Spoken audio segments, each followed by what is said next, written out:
our last episode, we saw that Jesus and his early followers had a materialistic understanding of human nature.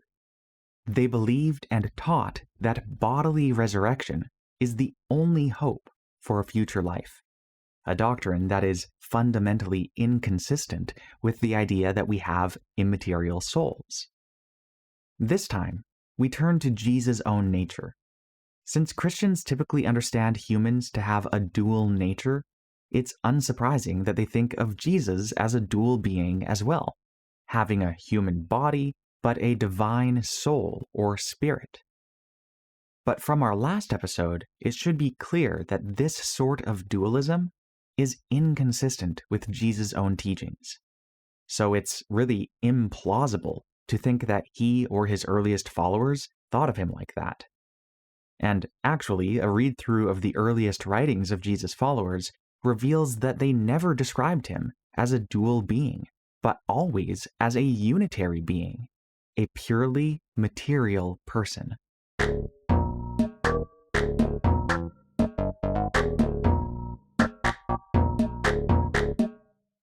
The Gospels describe Jesus as teaching that he would die and be resurrected on the third day.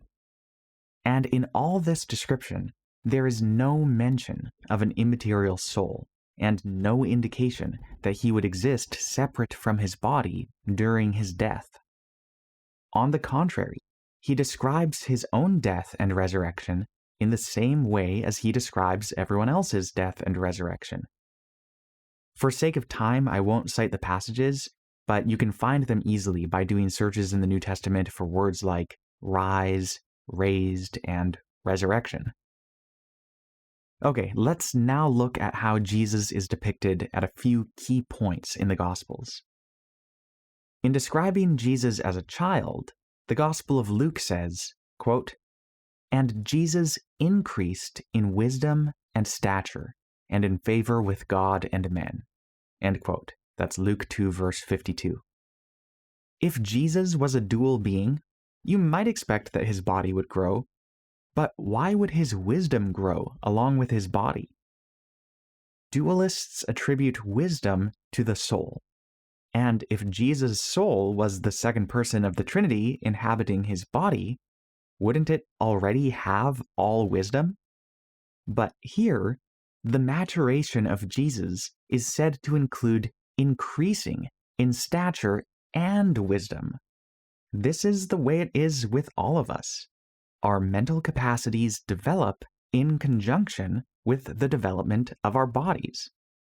Likewise, our mental capacities deteriorate along with our brains in old age.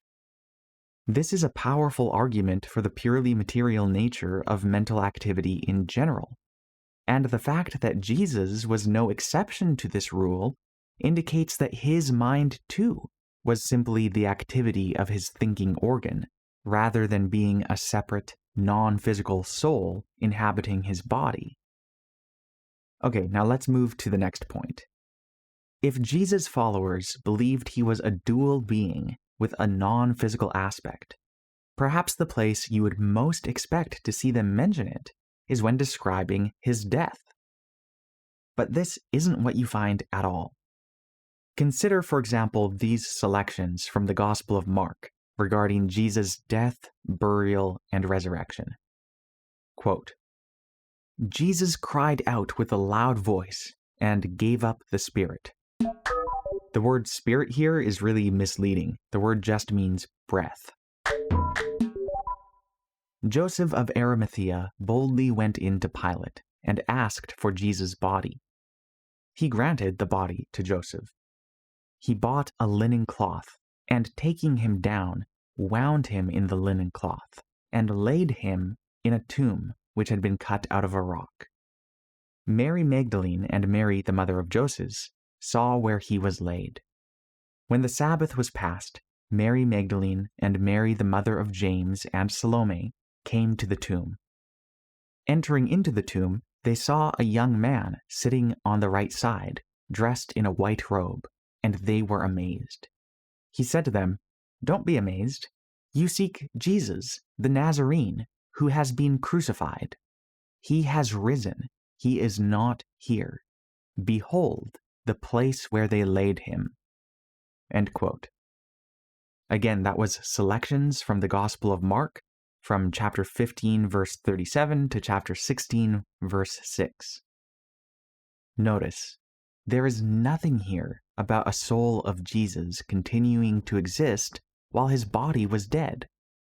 Instead, his body is plainly identified as being him, Jesus.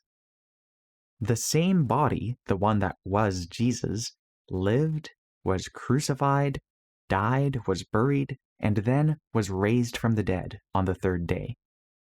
Okay, let's go back to Luke. What I'm about to read comes from an account of the risen Jesus appearing to his disciples. This is what he said to them, quote, "Look at my hands and my feet. See that it is I, myself. Touch me and see, for a ghost does not have flesh and bones, as you see that I have." End quote. Luke 24, verse 39. It's hard to imagine a text plainer than that. The risen Jesus is a physical, corporeal person. It's not that the risen Jesus merely had a body, it's that he is a body. Again, he says, "Look at my hands and my feet. See that it is I myself." Jesus is identifying himself as being his body. Jesus, then, isn't a non-physical self dwelling in a physical body. He is his body. He is a purely material person. This same materialistic understanding of Jesus is maintained while describing his ascension and while pointing forward to his second coming. Consider this passage from Acts. Quote, "When he had said these things, as they were looking, he was taken up, and a cloud received him out of their sight. While they were looking steadfastly into the sky as he went, behold, 2 men stood by them in white clothing, who also said, 'You men of Galilee, why do you stand looking into the sky? This Jesus, who was received up from you into the sky, will come back in the same way as you saw him going into the sky." End quote. That's Acts 1, verses 9 to 11. This same purely material Jesus, who lived, died, was buried, and raised from the dead, and who appeared bodily to his disciples, is here described as being taken bodily into the sky. And it's promised that he, again, the same physical Jesus, will return bodily again in the same way he went.